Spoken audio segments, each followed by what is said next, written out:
Let's create a function with Oracle PLSQL so that we can reuse our function inside our main SQL commands like select, insert, and update.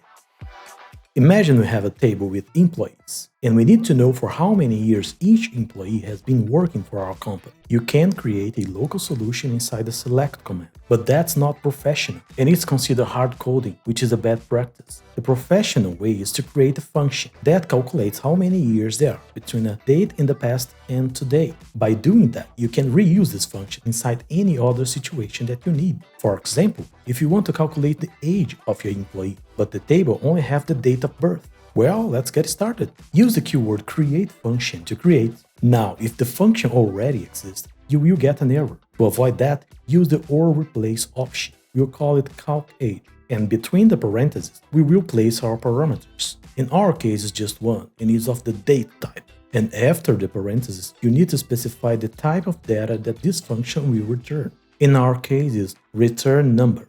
And finally, we need to use the is keyword to indicate that we finish our function signature, and we are starting to write our function logic. Now we have two main sections in our function, the header section and the begin section. In the header section, we will declare our variables. In our case, we will need a variable to hold the age, that will be of the type number, and another variable to hold the cursor. A cursor is just an object that holds the results of a query. Think of it as a selection in an Excel spreadsheet or an array. In the begin section, we will insert the logic and code that will make our function work. We will start by opening the C1 cursor. Then we use the fetch keyword to get the data from the cursor and place it inside our variable. Now we can close the cursor and finally use the keyword return to finish our function, returning the number of years.